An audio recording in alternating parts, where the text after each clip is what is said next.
बिस्मिल्लाहिर्रहमानिर्रहीम। अस्सलामु अलैकुम वरहमतुल्लाहि वबरकातुहू। उम्मीद करती हूँ कि तमाम देखने वाले खैर वाफियत से होंगे, अल्लाह ताला की रहमतों के साए में होंगे।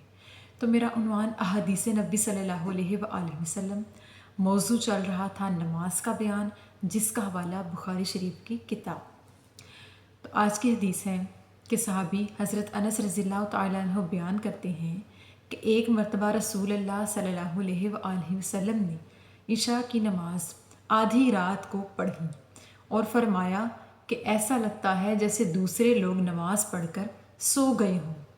फिर फरमाया कि तुम लोग और दूसरे मसाजिद के मुसलमान इशा की नमाज का जब तक इंतज़ार करते रहे, गोया कि उस सारे वक्त में नमाज ही अदा करते रहे। सुबहान अल्लाह। और सहाबी हज़रत अनस रज़ियल्लाहु तआला अन्हु हदीस के आखिर में बयान फरमाते हैं कि इस वक्त भी मेरी आँखों के सामने आका अलैहिस्सलाम की अंगूठी की चमक देख रहा हूँ।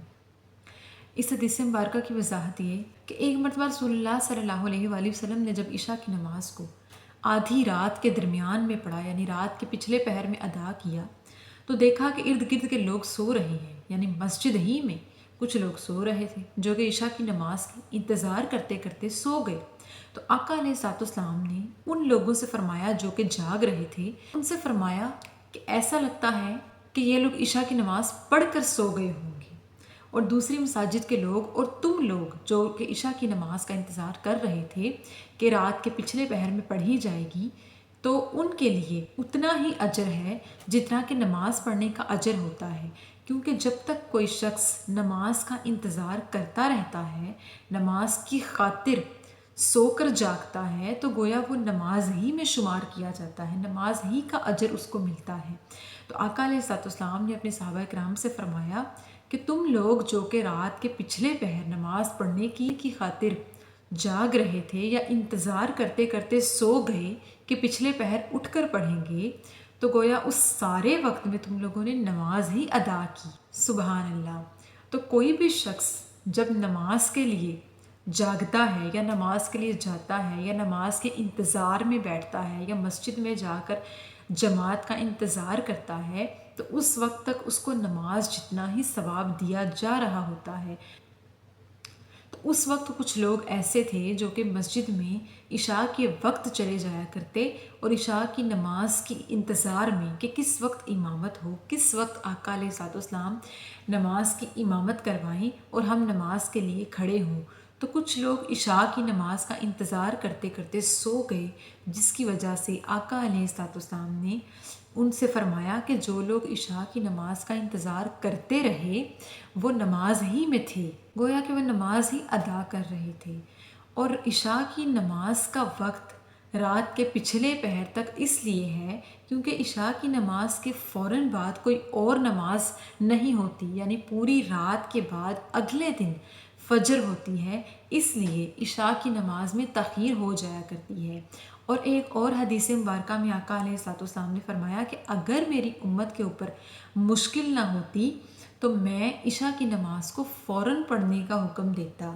क्योंकि इशा की नमाज का वक्त थोड़ा तवील होता है, लंबा होता है, जिसकी वजह से इसमें ताख़ीर करना जायज़ करार दिया गया। और आका अलैहिस्सलाम ने ख़ुद भी सहाबा कराम को इस नमाज में ताख़ीर करके पढ़वाया और कहा कि ऐसा करना जायज़ है कि इशा की नमाज का वक्त लंबा होता है, जो कोई चाहे वो इशा के फ़ौरन वक्त में भी नमाज अदा कर सकता है और आधी रात के पिछले पहर भी इस नमाज को अदा कर सकता है। और पिछले पहर रात के नमाज अदा करने का जो अजर है वो अल्लाह ताला के यहाँ ज़्यादा मकाम बुलंद करता है, किसी शख्स का दर्जा ज़्यादा बुलंद करता है, अल्लाह पाक उसे ज़्यादा अजर अज़ीम अता करता है, इसीलिए कि वो आधी रात को जब फ़र्ज़ नमाज के खौफ से उठे और फ़र्ज़ नमाज के इंतज़ार के लिए सोए और फिर उठे कि मेरी नमाज रहती है, शौक़ और लगन के साथ फ़र्ज़ को अदा करने के लिए उठे, तो इसी के साथ तहज्जुद को भी अदा कर ले, तो अल्लाह ताला के यहाँ वो शख्स बहुत ही महबूब हो जाएगा, बहुत ही मुअज़्ज़ज़ हो जाएगा। और सहाबी फरमाते हैं कि जब आका अलैहिस्सलाम ये बात मुझसे फरमा रहे थे तो हम आका अलैहिस्सलाम की अंगूठी की तरफ देख रहे थे, उनकी अंगूठी की चमक हमारी आंखों में लग रही थी। और जब सहाबी अनस रज़ियल्लाहु तआला अन्हु यही बात بعد میں صحابہ کرام سے باقی لوگوں سے بیان فرما رہے تھے تو ان سے فرمایا کہ اس وقت بھی میں یہ بات بیان کر رہا ہوں اور اس وقت بھی آقا علیہ الصلوۃ والسلام کی انگوٹھی کی چمک میری آنکھوں کے سامنے آ رہی ہے۔ سبحان اللہ! گویا کہ وہ جس طرح سے آقا علیہ الصلوۃ والسلام سے بات سن رہے تھے اسی کو تصور کرتے ہوئے جب انہوں نے بعد میں یہ بات بیان فرمائی تو انہیں ایسا محسوس ہوا کہ وہ ابھی بھی آقا علیہ الصلوۃ والسلام کے سامنے روبرو کھڑے ہیں اور ان کی انگوٹھی کی چمک کو اپنی آنکھوں میں محسوس کرتے ہیں۔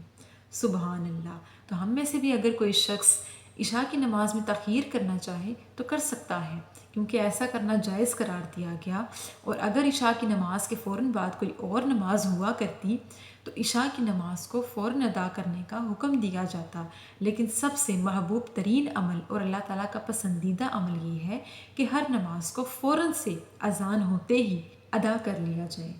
تو اللہ تعالیٰ سے دعا ہے کہ اللہ پاک ہمیں آقا علیہ الصلوۃ والسلام کے احکامات کی پیروی کرنے کی توفیق عطا فرمائے اور ہمیں پانچوں نمازوں کا خشوع و خضوع کے ساتھ عادی بنائے۔ آمین ثم آمین۔ شکریہ۔